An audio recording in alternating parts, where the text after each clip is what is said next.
Okey, Assalamualaikum warahmatullahi wabarakatuh. Kita baru saja selesai Gaya Raya dianjurkan oleh Variasi.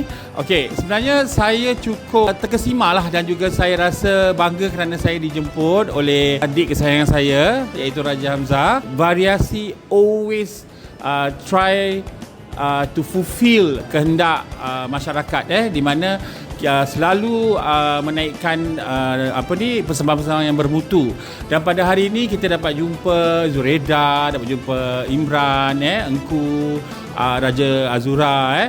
Jadi saya rasa benda-benda seperti ini harus dialu-alukan. Terus dialu-alukan. Semoga lebih banyak sponsor di luar sana yang ingin memberikan sokongan kepada Variasi untuk terus maju ke hadapan. Okay, Bismillahirrahmanirrahim. First of all, I would like to say jutaan terima kasih kepada Variasi, the organizer for this event, and giving Skyway Alliance an opportunity to be the main sponsor. It wasn't easy. We thought it's going to be a smooth sailing for us, but there were multiple challenges. But I think Alhamdulillah we managed to pull it through, and I'm so delighted. There are so many happy faces. And I think the program that actually being arranged by Variasi is superb. Okey, jadi kami dari Membina Community sangat berbesar hati dan sangat terharu kerana dipilih untuk menerima Sagu Hati lah.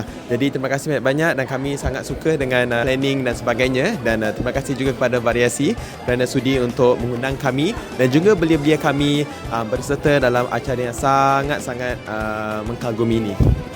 Gaya Raya Anjuran Variasi memang hebat ya. Padat acaranya dan meriah suasananya dengan temanya. Wow, dahsyat. Saya sebagai MC untuk acara ini rasa macam beruntung dan teruja lah dengan para tamu yang sopan dan tertib, acara-acara yang padat, yang bermakna lah istilahnya tu. Jadi Variasi, keep it up. Assalamualaikum. Apa khabar semua? Saya Raja Azura ataupun Kak Gu. Sebanyak-banyak kerana ingat saya dan jemput saya sebagai pengacara bagi memeriahkan Gaya Raya 2025. Sebenarnya bila kita buat satu persembahan ni, Variasi memilih tim yang sangat best, bukan saja daripada segi persembahan tetapi daripada segi teknikal, lagu-lagu yang dipilih dan juga tetamu-tetamu yang hadir. Dia yang penting dalam persembahan ni bila kita entertain orang dan orang suka dan orang bertunggu daripada mula sampai akhir, maknanya you berjaya. Acara Gaya Raya pada tahun ini amat meriah, amat megah sekali.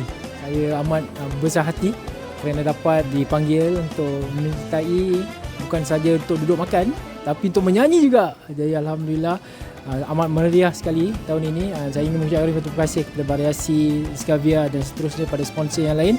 Semoga kita dapat membuat acara yang sedemikian setiap tahun, panggil ramai orang untuk terus membuat silaturahim dalam terus mendekati masyarakat kita.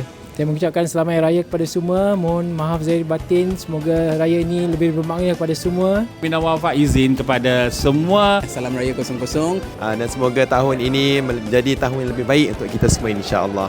Dari saya Hafiz Glamour, maaf zahir dan batin. Sebagai jumpa lagi dalam hadapan. Selamat Hari Raya, maaf zahir dan batin 2025.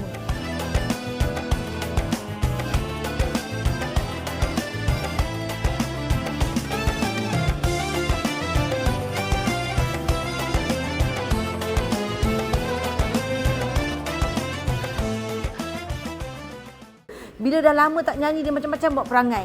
Dia nak nyanyi lagu astagfirullah, sesungguhnya. Berfikiran positif dan baik ya. Jangan seperti dia yang cuba memperkekehkan saya. Anda kalau tua gitulah. Mempelekehkan. Okey. Saya akan dapat degree lepas tu. Dan saya akan pastikan lagu kemarin tu dia akan tidak ada. Saya pastikan dia tidak ada. Okey. Terima kasih Variasi. Kita berdua kot jadi pengacara, tak payah orang lain lah. Hafiz pun tak ada. Sorry.